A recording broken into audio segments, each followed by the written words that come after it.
નમસ્કાર, corona helpline સાથે હું છું હિના ચૌહાણ। કોરોનાની મહામારી તો આવી, પરંતુ તે બાદ અનેક બીમારીઓ લઈને આવી। કોરોના બાદ મ્યુકોરમાઇકોસિસને હવે એક એવો સ્ટ્રોમ આવ્યો છે કે જેના કારણે હવે યુવાઓ સૌથી વધારે જીવલેણ યુવાઓને શિકાર કરી રહ્યું છે। એટલે કે તમારા શરીરમાં અગર પ્રોટીનની માત્રા વધુ છે તો ક્યાંક તમારા માટે જીવલેણ થઈ શકે છે। તો આવો જાણીએ આ સ્ટ્રોમ વિશે।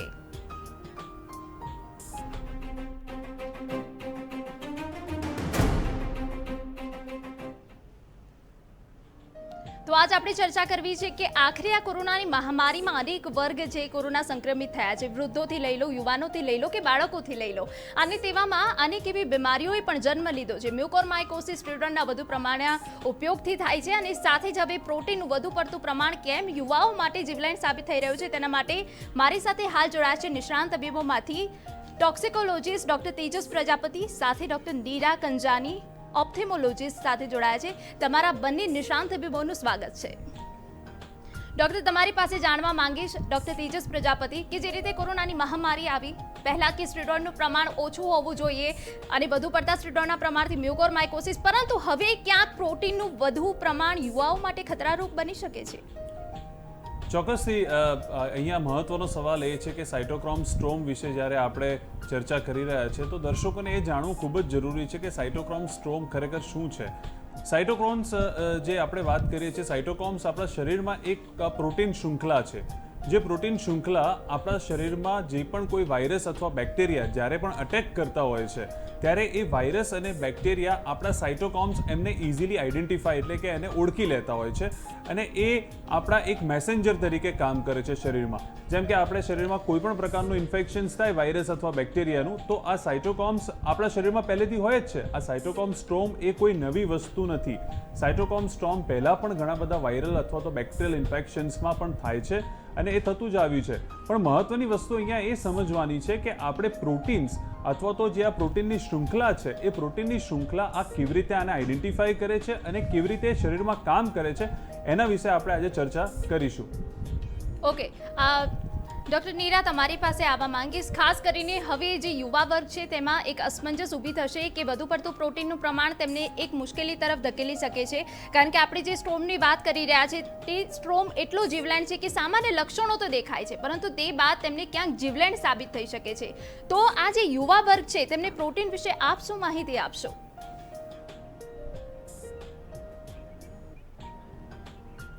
નમસ્કાર દર્શક મિત્રો, હું ડૉક્ટર નીરા કાંજાણી છું, હું ઓપ્થેલ્મોલોજીસ્ટ છું। સાઇટોકાઇન સ્ટોર્મ્સથી યુવા વર્ગ વધારે એટલા માટે ઇફેક્ટ થાય છે કારણ કે મોટાભાગના યંગ ઇન્ડિવિજ્યુઅલ્સને હોમ ટ્રીટમેન્ટ પર અથવા તો હોસ્પિટલાઇઝેશનની જરૂર પડતી નથી હોતી। આ યુવા વર્ગ જે છે, યંગ જનરેશન આપણે જેને કહીએ છીએ, એ લોકો ઘરે હોવાથી એ લોકોને ઓરલ ટ્રીટમેન્ટ પરથી યુઝ્યુઅલી એમના ફિઝિશિયન પાસે ટ્રીટમેન્ટ ચાલતી હોય છે। જ્યારે ઓરલ ટ્રીટમેન્ટ પર ફિઝિશિયન વડે ટ્રીટમેન્ટ ચાલતી હોય ત્યારે અચાનકથી જ ફીવર ઓછો થવાથી એ લોકોનું ઓવર કોન્ફિડન્સને કારણે દે ઇમિડિયટલી થિંક કે વાયરસ હવે જતું રહ્યું છે, તાવ ઓછો થઈ ગયો છે। અચાનકથી 7મે દિવસે અથવા 6ઠ્ઠા દિવસે તબિયત બગડવાની ચાલુ થાય છે। ધેટ ઇઝ ધ રીઝન કે સાઇટોકાઇન સ્ટોર્મ યુવા વર્ગને વધારે ઇફેક્ટ કરે છે, અને એમાંથી કેવી રીતે બચવું, આગળ ટ્રીટમેન્ટ આપણે શું કરવી, એ હવે પછીના સવાલોમાં આપણે ડિસ્કસ કરીશું। તેમજ આંખમાં અમારી ઓપીડીમાં, રૂટીન ઓપીડીમાં સાઇટોકાઇન સ્ટોર્મના દર્દીઓ કેવી રીતે પ્રેઝન્ટ થયા એ બી આપણે તમારા અન્ય સવાલોમાં ડિસ્કસ કરીશું। જી બિલકુલ, એક કોલર જોડાઈ ચૂક્યા છે કડીથી, જયશ્રીબેન આપણી સાથે જોડાયા છે। જયશ્રીબેન, તમારો સવાલ? હા, મારો સવાલ એવું છે કે મને લીવર ટ્રાન્સપ્લાન્ટ કરાયેલું છે। ઓકે, એટલે હા, લીવર ટ્રાન્સપ્લાન્ટ કરાયું, તું વેક્સિન લઈ શકું? ડોક્ટર તેજસ? ચોક્કસથી અહીંયા જયશ્રીબેન, તમારે લીવર ટ્રાન્સપ્લાન્ટ કરાયેલું છે એટલે કે તમારી ઇમ્યુનિટી ઓછી હોઈ શકે અથવા તો ઇમ્યુનો કોમ્પ્રોમાઇઝ સ્ટેટ જેને અમે લોકો કહેતા હોઈએ છીએ। આવા લોકો અથવા તો આવા જે પણ કોઈ પેશન્ટ્સ છે એમને તો ખાસ કરીને અત્યારે વેક્સિન્સ લેવાની ખૂબ જ જરૂરી છે, કારણ કે સૌથી મહત્વની વસ્તુ એ છે કે જે પણ લોકોને આ કોઈ પણ પ્રકારનું એવું સજેશન્સ હોય છે કે એ રોગ પ્રતિકારક શક્તિ ઓછા થવાને કારણે ઉંમર અથવા તો કોમોર્બિડિટીઝ જેને આપણે કહેતા હોઈએ છીએ, એવા લોકોએ ચોક્કસપણે વેક્સિન્સ તો ફર્સ્ટ ટાઈમ આમને લેવાની જ છે, અને એ કોઈ પણ પ્રકારની તમને સાઇડ ઇફેક્ટ્સ નહીં કરે, એટલે નિશ્ચિંત થઈ જાઓ અને વેક્સિન્સ તમારે લેવાની જ છે। બિલકુલ. ડૉક્ટર તેજસ પ્રજાપતિ, તમારી પાસે જાણવા માંગીશ કે જે રીતે યુવાઓમાં સૌથી વધારે આ સંક્રમણ સ્ટ્રોમનું જોવા મળ્યું છે, ખાસ કરીને જે લોકોને સામાન્ય લક્ષણ રહેતા હોય છે, અને તેઓ કદાચ હોમ આઇસોલેશનમાં હોય છે, તો તેઓને કેવી રીતે ખબર પડશે કે આ સ્ટ્રોમ તેમના શરીરમાં પ્રવેશી ગયો છે? ચોક્કસથી અહીંયા મહત્વની વસ્તુ એ છે કે સાઇટોક્રોમ સ્ટ્રોમ, મેં તમને પહેલા જ કહ્યું કે સાઇટોકાઇન્સ જે હોય છે પ્રોટીન શૃંખલા છે. કોઈપણ શરીરમાં જેમ કોઈપણ પ્રકારનું વાયરસ અથવા બેક્ટેરિયાનું સંક્રમણ થતું હોય છે, તે પછી આપણા શરીરમાં જે સાઇટોકાઇન્સ હોય છે, સાઇટોકાઇન્સ એને આઈડેન્ટિફાય કરે છે. નજીકના જેટલા પણ સેલ્સ હોય છે, આપણા શરીરમાં જે ઓર્ગન્સ હોય છે, એમને એક મેસેજ પહોંચાડે છે કે આપણા શરીર ઉપર એક આક્રમણ થયું છે. એ આક્રમણને ઓછું કરવા માટે આપણે જે પણ કંઈ ડિફેન્સ સિસ્ટમ, આપણી ઇમ્યુનિટી સિસ્ટમ છે, એને એ એક્ટિવેટ કરે છે. પણ ઘણી વખતે શું થતું હોય છે કે યુવાનો અથવા તો કોઈ પણ એજના લોકો કે જેનામાં શરીરમાં આ ઇમ્યુનિટી સિસ્ટમ હાઇપર એક્ટિવ થઈ જતી હોય છે, અને તેને અમે અમારી ભાષામાં હાઇપર એક્ટિવિટી ઇમ્યુનિટી જેને કહેવામાં આવે છે. તો એ દરમિયાન ખાસ કરીને એ ધ્યાનમાં રાખવાનું હોય છે કે અમુક દિવસ પછી, કે જેમ કે અઠવાડિયા પછી આપણને જો તાવ ઉતરતો ના હોય, વધારે પડતું ઇન્ફેક્શન્સ અથવા તો જે પણ કોઈ લેબોરેટરી પેરામીટર્સ અમે લોકો જોતા હોઈએ છીએ, એ લેબોરેટરી પેરામીટર્સમાં જે સાઇટોકાઇન્સ, ખાસ કરીને ફેરિટીન જે પ્રોટીન છે, CRP એટલે કે સી રિએક્ટિવ પ્રોટીનનું લેવલ, અથવા તો બીજો એક સાઇટોકાઇન માટેનું IL-6 ઇન્ટરલ્યુકિન 6, આ જે પ્રકારના લેવલ્સ અમે લોકો લેબોરેટરી પેરામીટર્સમાં જોતા હોઈએ છીએ, એના પરથી આપણે એ નક્કી કરી શકીશું કે આ માણસ અથવા તો આ દર્દી જે છે એ સાઇટોકાઇન સ્ટ્રોમ તરફ આગળ વધી રહ્યા છે કે નહીં. ઓકે, એક કોલર જોડાઈ ચૂક્યા છે. યામિનીબેન ગીરથી આપણી સાથે જોડાયા છે. યામિનીબેન, તમારો સવાલ. હા સાહેબ, મારા મિસ્ટરને કોરોના થઈ ગયો હતો, 18% હતો. એને હવે સારું છે, દવા લીધી તો એટલું જાણવું છે કે એને અશક્તિ આવી ગઈ છે, તો હવે અશક્તિ માટે શું લેવું જોઈએ? અને બીજો પ્રશ્ન એ છે કે આપણે જો ઘરે સેનિટાઈઝર બનાવવું હોય તો કઈ રીતે બનાવવું? અને કારણ કે એમાં વધારે પડતું પાણી અને આપણે બીજી જે પણ વસ્તુ નાખીએ તો એ સેનિટાઈઝર થી શું જીવાણુ મરી જાય છે? આપણે એ ઘરે સેનિટાઈઝર બનાવી શકીએ? ઓકે, કોરોના બાદની અશક્તિ માટેનું છે ડૉક્ટર તેજસ. કોરોના બાદ જે અશક્તિ છે, ખૂબ જ મહત્વનો અહીંયા જે મુદ્દો છે કે કોરોના થયા પછીનો જે પોસ્ટ કોવિડ સિન્ડ્રોમ અમે લોકો જે કહેતા હોઈએ છીએ, ખાસ કરીને માણસોમાં અશક્તિ, નબળાઈ જોવા મળતી હોય છે. કારણ કે આપણે પ્રોટીનની જ વાત કરી રહ્યા છીએ, કારણ કે વાયરસ જે છે આપણા શરીરમાંથી પ્રોટીન બધું નીકાળીને મસલ્સમાં એકદમ આપણે જેને કહેવાય કે નબળા મસલ્સ કરી નાખતો હોય છે. તો અશક્તિ બેજક એમાં રહેતી હોય છે. પણ એના માટે ખાસ કરીને દરેક પેશન્ટ અથવા તો જે પણ લોકો કોરોનામાંથી સાજા થયા છે, એમને પાણી પુષ્કળ પીવાનું છે, પ્રવાહી મેક્સિમમ લેવાનું છે, મેક્સિમમ તમારે આરામ કરવાનો છે, અને સારું ફૂડ લેવાનું છે. જોડે જોડે હું તમને એવું પણ સજેસ્ટ કરીશ કે વિટામિન C અને વિટામિન D3 ની ગોળી તમારે અઠવાડિયે એક જ વખત લેવાની છે, જે 60,000 યુનિટ્સની આવે છે. અને જોડે જોડે તમે ઝિંક પણ લેવું હોય તો તમે લઈ શકો છો. આટલી વસ્તુ તમે કરશો, પૂરતો ખોરાક, ઊંઘ અને પૂરતો પ્રમાણમાં પ્રવાહી, તો તમને ડેફિનેટલી આ તમારી જે અશક્તિ અથવા નબળાઈ છે એ ઓછી થઈ જશે. ઓકે, એટલે કે વિટામિન સપ્લિમેન્ટ્સ લેવા ખૂબ જરૂરી છે. ડૉક્ટર નીરા, તમારી પાસે આવીશ, પરંતુ એ પહેલા ઘનશ્યામભાઈ બરોડાથી જોડાયા છે. ઘનશ્યામભાઈ, આપનો સવાલ. હા, મારે એવું જાણવું હતું કે આપણે વેક્સિન લઈ લઈએ જી, અને કદાચ કોરોના હોય તો કોઈ સાઇડ ઇફેક્ટ થાય ખરી? ડૉક્ટર તેજસ. ચોક્કસથી ઘનશ્યામભાઈ, તમારો સવાલ બહુ જ મહત્વનો છે કે જ્યારે તમે વેક્સિન લીધી હોય ત્યારે આપણે એ જરૂરથી જાણવું પડશે કે આપણને કોરોના રિલેટેડ કોઈ સાઇન્સ અથવા તો સિમ્ટમ્સ, કોઈ ચિહ્નો છે કે નહીં. જેમ કે પેટમાં દુખાવો અથવા તો હળવા ચિહ્નો પણ હોઈ શકે, શરદી, ખાંસી, ઉધરસ, અથવા તો 2-3 દિવસ પહેલા આપણને તાવ આવ્યો હોય, તો એ અચૂકથી ધ્યાન રાખવું પડશે કે વેક્સિન લેશો તો કદાચ એ કોરોનાનું જે સંક્રમણ છે એ વધી શકે છે. તો આવા કોઈ પણ પ્રકારના સિમ્ટમ્સ હોય ત્યારે આપણે રસી લેવાનું ટાળીશું. એ સિમ્ટમ્સમાંથી આપણે નાબૂદ થઈ જઈશું, પછી જ આપણે રસી લેવા માટે જઈશું. ઓકે, ફરી એક વખત કોલર આપણી સાથે જોડાયા છે. કિશોરજી ખેડાથી આપણી સાથે જોડાયા છે. તમારો સવાલ. વેક્સિન લઈ શકાય? કિશોરજી, તમારો સવાલ. મારા ઘરથી છે અને ધૂળ અને ઘાસની એલર્જી છે. જી, ફરી એક વખત તમારો સવાલ કહેશો. મારા ઘરથી છે બચ્ચાબેન, અને ધૂળ અને ઘાસની એલર્જી છે. ઓકે, દૂધ અને અહીંયા છાસની કંઈક એલર્જીની વાત છે, તો શું વેક્સિન લઈ શકાય ડૉક્ટર તેજસ? ચોક્કસથી તમે જે તમારા ધર્મપત્નીની વાત કરી રહ્યા છો કે જેમને ધૂળ અને એલર્જીની જે બીમારી છે, આ એવા પ્રકારનો એક વર્ગ છે કે જેને થોડુંક સંભાળવું પડશે. કારણ કે એલર્જીક રિએક્શન જેને અમે લોકો કહેતા હોય છે કે રસી લીધા પછી થોડું ઘણું એલર્જીક કમ્પોનન્ટ એમાં રહેતું હોય છે, તો એ લોકોએ વેક્સિન્સ તો લેવાની જ છે, કારણ કે વેક્સિન સિવાય આપણને કોઈ ઓપ્શન્સ નથી. પણ એ લોકોએ વેક્સિન્સ લેતા ટાઈમ પર થોડું ધ્યાન રાખવું પડે છે કે કોઈ જો એલર્જીક રિએક્શન્સના કારણે ડૉક્ટર ટર્મિનોલોજીમાં અમે શબ્દ પ્રયોગ કરીએ છીએ એનાફાઇલેક્ટિક રિએક્શન્સ, એટલે કે એ રસી જ્યારે કે એન્ટીજન્સ આપણા શરીરમાં જતા હોય છે ત્યારે એન્ટીજન એન્ટીબોડી રિએક્શન જે થતું હોય છે એ એનાફાઇલેક્ટિક રિએક્શન્સ ના થાય અને એની પૂરતી તકેદારી સાથે આપણે ડૉક્ટર્સની નિગરાનીમાં અથવા તેની હાજરીમાં જ આ વેક્સિનનો ઉપયોગ કરવો જોઈએ. ઓકે ડૉક્ટર નીરા તમારી પાસે આવીશ. ડૉક્ટર, આ સમજવું ખૂબ જરૂરી છે કારણ કે આ જે સ્ટોમ છે એક પ્રોટીનનું જ પ્રમાણ છે. વધી જાય તો તે યુવાઓ કાં તો કોઈ વ્યક્તિમાં જીવલેણ સાબિત થઈ શકે છે. શું આગળ જતાં આંખ ઉપર તેની કોઈ અસર થઈ શકે?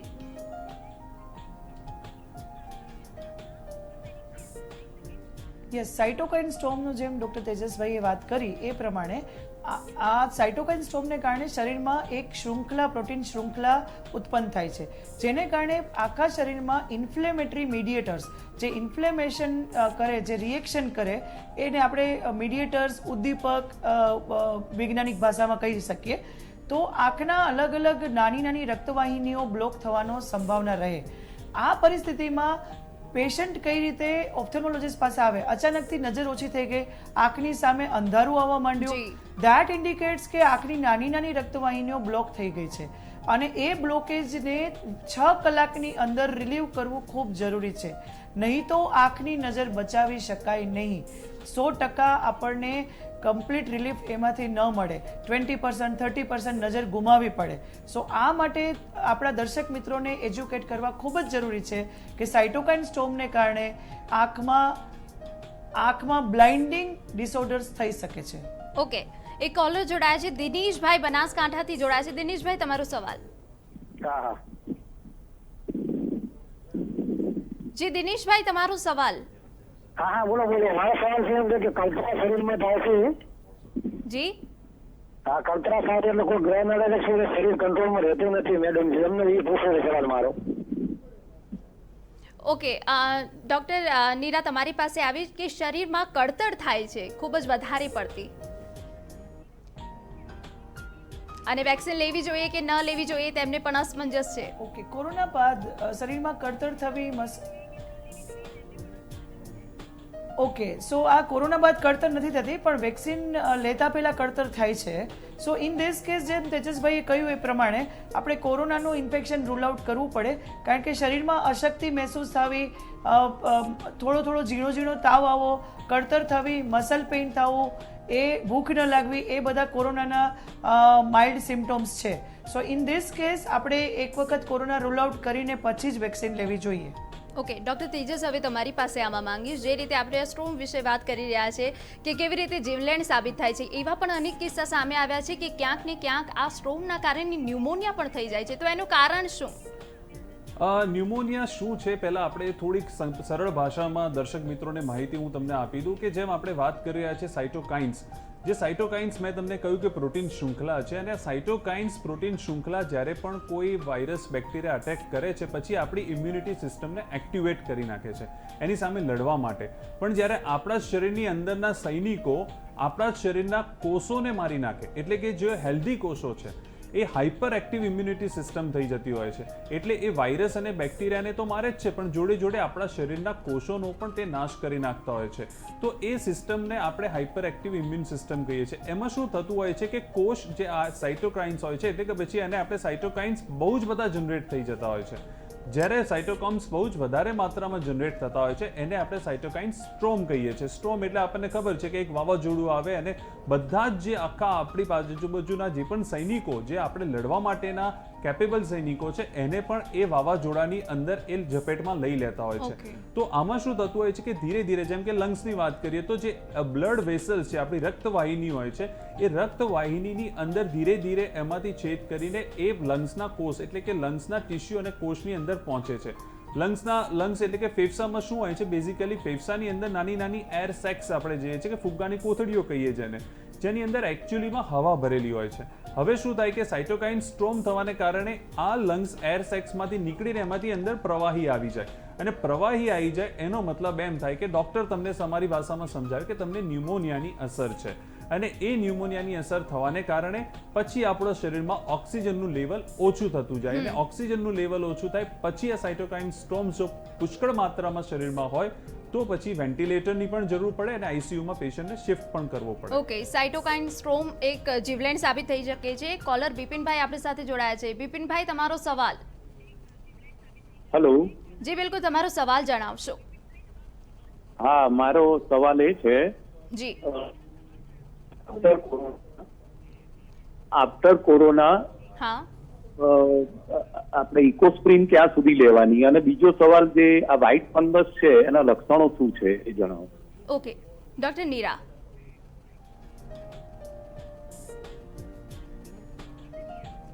યસ, આપણે ઇકોસ્પ્રિન જે આફ્ટર કોરોના આપવામાં આવે છે એ પ્રોફાઇલેક્ટિકલી મીન્સ આપણા નાની નાની રક્તવાહિનીઓમાં લોહી ન જામે એટલા માટે આપવામાં આવે છે. તો જે લોકોને કોમોર્બિડિટી હોય, જેમ કે ડાયાબિટીસ હોય, હાઇપરટેન્શન હોય, એ લોકોને લોહી રક્તવાહિનીઓમાં જામવાની શક્યતા વધારે રહે છે. સો યુઝ્યુઅલી ફિઝિશિયન્સ જે છે એ લગભગ 2 થી 3 મહિના સુધી ઇકોસ્પ્રિન આપતા હોય છે. માની લો કે કોમોર્બિડિટી ન હોય, પેશન્ટ હાઇપરટેન્સિવ ન હોય, ડાયાબિટીક ન હોય, બટ યસ એજ વધારે હોય, 50 થી ઉપર હોય, તો એ લોકોને રક્તવાહિનીઓ ઓલરેડી સાંકડી થવાની શરૂઆત થઈ ગઈ હોય તો ફિઝિશિયન સિલેક્ટ કરે છે કે 1 મહિના સુધી આપવી. પણ આમાં કોઈ હાર્ડ એન્ડ ફાસ્ટ રૂલ નથી. Depending on the patient situation usually ડોક્ટરો એના માટે ડિસાઇડ કરતા હોય છે. જી બિલકુલ.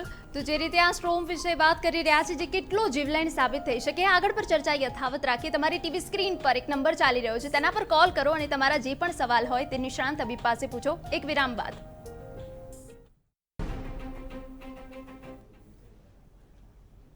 તો વિરામ બાદ આપનું સ્વાગત. તો ફરી એક વખત ડૉક્ટર નીરા તમારી પાસે આવવા માંગીશ કે ખાસ લોકોમાં એક સવાલ એ હોય છે કે આજે સ્ટ્રોમ થાય છે અને તેના કારણે રિકવરી તે બાદ એમની ખૂબ ધીમી પડી જાય છે. ઘણા લોકોના મનમાં એવું થતું હશે કે વધારે પડતું પ્રોટીન લેવાથી અમે કેમ જલ્દી સાજા ન થઈ શકીએ, પરંતુ આ રિકવરી થોડી ધીમી છે, એનું કારણ શું?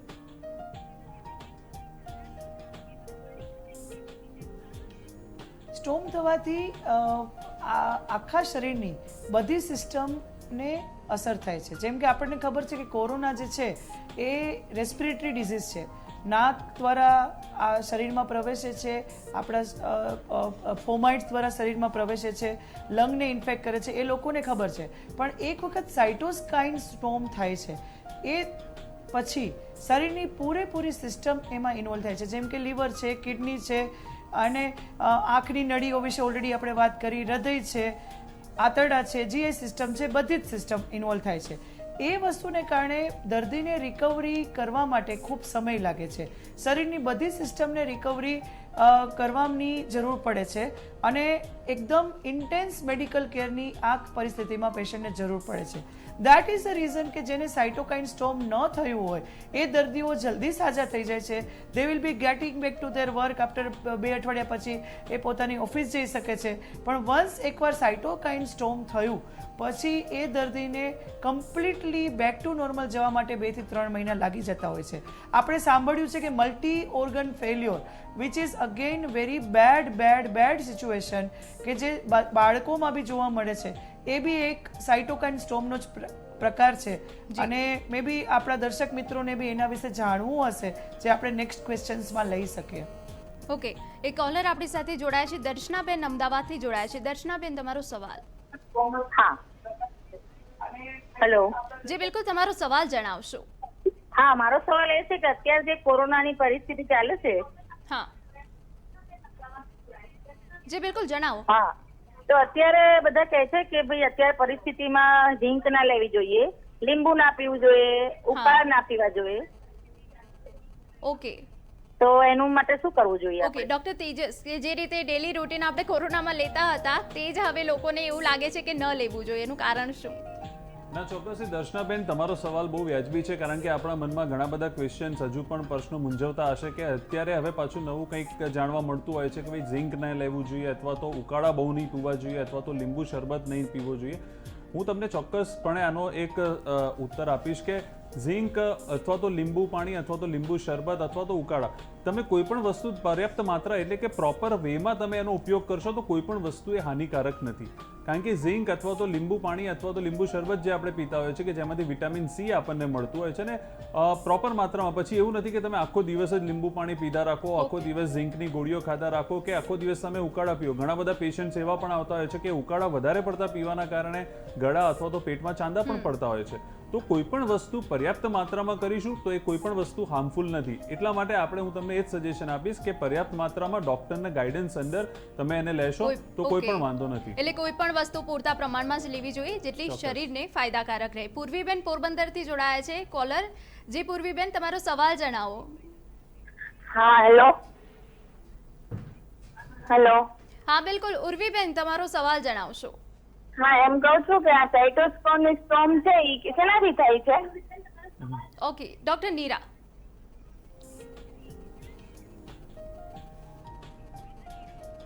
યસ, સાઇટોકાઇન સ્ટોમ જે છે એ જેમ તેજસભાઈ સમજાવ્યું એ પ્રમાણે કે આપણા પોતાના જ શરીરના સૈનિકો રોગ સામે લડતા લડતા જે શહીદ થાય છે, હું સાદી ભાષામાં સમજાવું છું જેથી કરીને આપણા બધા દર્શક મિત્રોને સમજાય. જ્યારે આ સૈનિકો શહીદ થાય છે, જેમ કે આ કોષ જે છે શરીરના રોગપ્રતિકારક કોષ એ મરી જાય છે, ત્યારે જે પ્રોટીન જે રિલીઝ થાય છે, જેમ કે interleukin 6, interleukin 1, tumour necrotic factor, આ થોડા નામ છે એના, એ જે પ્રોટીન રિલીઝ થાય છે એને કારણે જે આખી એક ચેઇન રિએક્શન ક્રિએટ થાય છે એને સાઇટોકાઇન સ્ટોમ કહેવાય છે. અને આ સ્ટોમ વાવાઝોડાની માફક શરીરની પ્રત્યેક સિસ્ટમને અફેક્ટ કરે છે, લીવર, કિડની, હૃદય એક્સેટ્રા એક્સેટ્રા, ઇન્ક્લુડિંગ આંખો. જી બિલકુલ. રણજીતભાઈ ઉમરાળાથી કોલર જોડાયા છે. રણજીતભાઈ, તમારો સવાલ. આપણે કફ થઈ ગયા પછી એમ કે સંડાસમાં લોહી પડે. ફરી એક વખત તમારો સવાલ રિપીટ કરશો રણજીતભાઈ? એટલે આપણે જે આ લોહી પડે છે. Okay okay, doctor Tejas. તમે જે લોહી પડે છે મીન્સ કે તમારે કોરોના દરમિયાન છે કે શું છે? સવાલ થોડોક ડિસ્ક્રિપ્ટિવ કરશો તો થોડો વધારે આપણને ખબર પડશે. કોરોના થાય તો કંઈ કાબુ બની શકે? ના, કોરોનામાં જે આપણે અત્યારે સાઇટોકાઇન સ્ટોમની અત્યારે જો વાત કરીએ તો ડેફિનેટલી જે હમણાં આપણે કહ્યું છે કે બ્લીડિંગ ડિસઓર્ડર્સ કદાચ થઈ શકે, પણ આ જે લોહી પડવાની એકલી જ વાત છે તો એ કોરોનામાં થવું અત્યારે ખૂબ જ અઘરું છે કહેવું. ઓકે, ડોક્ટર નીરા, તમારી પાસે આવવા માંગીશ. એક સવાલ એવો પણ છે કે સામાન્ય લક્ષણ કોઈ યુવામાં, કોઈ વ્યક્તિમાં જોવા મળે છે. આ સ્ટ્રોમથી એ લોકો કેવી રીતે બચી શકે અગર એ હોમ આઇસોલેશનમાં હોય તો?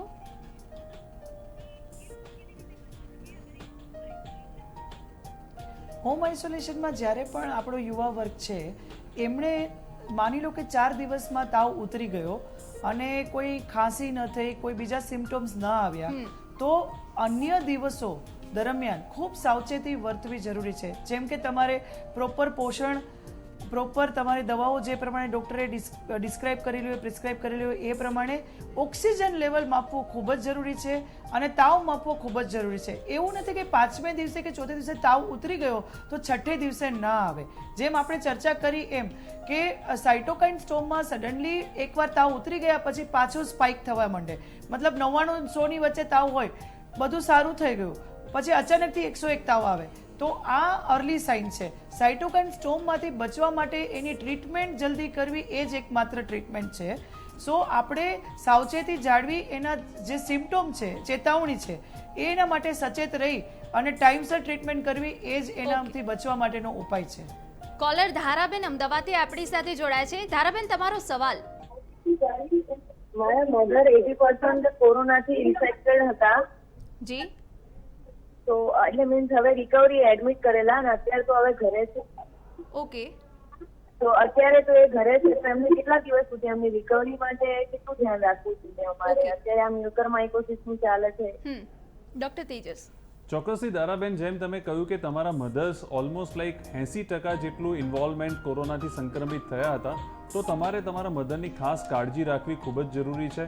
જો એમને બ્લડ પ્રેશર, ડાયાબિટીસ અથવા તો કોઈ પણ કોમોર્બિડિટીઝ હોય, એટલે કે કેન્સર અથવા તો કોઈ પણ ઇમ્યુનો સપ્રેસિંગ ડિસઓર્ડર્સથી એ પીડાતા હોય તો એમનું ખાસ ધ્યાન રાખવું જરૂરી છે. મ્યુકરમાઇકોસિસની તમે જે વાત કરી કે મ્યુકરમાઇકોસિસ એમને થઈ શકે કે કેમ, ખાસ એમને જો શુગર હોય તો શુગર આપણે રેગ્યુલરલી ચેક કરતા રહેવું પડશે. અને મ્યુકરમાઇકોસિસ અંગેના કોઈ પણ પ્રકારના લક્ષણો એમને જણાય, જેમ કે માથામાં દુખાવો થયો, આંખમાં દુખાવો થયો અથવા તો કાનમાં દુખાવો થયો, જડબાના એક ભાગમાં દુખવું, આવા કોઈ પણ પ્રકારના લક્ષણો જણાય તો ઇમિડિયેટલી તમારે ENT ડૉક્ટરનો સંપર્ક કરવો પડશે. અને બીજી એક વસ્તુ કે જો એમને વધારે પડતી વીકનેસ લાગતી હોય અથવા તો એમનું શુગર બહુ ફ્લક્ચ્યુએટ થતું હોય તો પણ તમારે એ ઇમિડિયેટલી તમારા ડૉક્ટરનો સંપર્ક કરવો જોઈએ. ખાસ કરીને તમારા મધરને આટલું બધું ઇન્ફેક્શન થયા પછી જ્યારે રિકવરી આવી છે તો તમારે એટલીસ્ટ એમની 2 થી 3 મહિના સુધી એક વ્યવસ્થિત કાળજી રાખવી ખૂબ જ જરૂરી છે. ઓકે, હવે છેલ્લો સવાલ તમને બંને નિષ્ણાંતોને પૂછવા માંગીશ. ડૉક્ટર નીરા, તમારી પાસે આવીશ કે જે રીતે કોરોના કાળ ચાલી રહ્યો છે, દરેક લોકો અસમંજસમાં છે કે અમારે શું કરવું અને શું ના કરવું. તો આખરે તમારી પાસે જાણવા માંગીશ કે દરેક લોકોએ પ્રોટીન કેટલા પ્રમાણમાં લેવું જોઈએ આ કોરોના કાળમાં?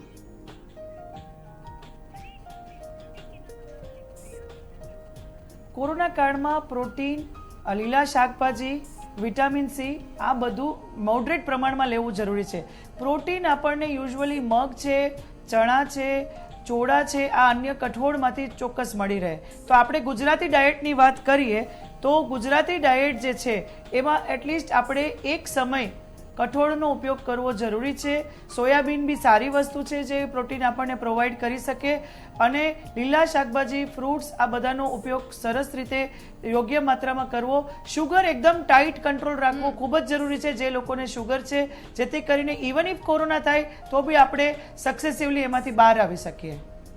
જી બિલકુલ. તો તમામ વસ્તુ છે યોગ્ય પ્રમાણમાં લેવી જોઈએ. ડૉક્ટર નીરા, ડૉક્ટર તેજસ, તમે જોડાયા અને અમારા દર્શક મિત્રોને આટલું સરસ માર્ગદર્શન આપ્યું તે બદલ તમારો આભાર. તો દર્શક મિત્રો, ફરી એક વખત કહીએ છીએ કે કોરોના હેલ્પલાઇન એક વિશેષ બુલેટિન છે કે જેમાં તમારા અનેક સવાલ છે, કારણ કે આપણે મહામારી ચાલી રહી છે તેમાં તમામ લોકો અસમંજસમાં છે, અમે શું કરીએ શું ના કરીએ, અને તેના માટે જ આ બુલેટિન છે જેમાં તમે સવાલ કરી શકો છો અને નિષ્ણાંત તબીબો તમને જવાબ આપે છે. ફરી એક વખત આવા જ કાર્યક્રમ સાથે મળીશું. ત્યાં સુધી મને રજા આપશો. નમસ્કાર.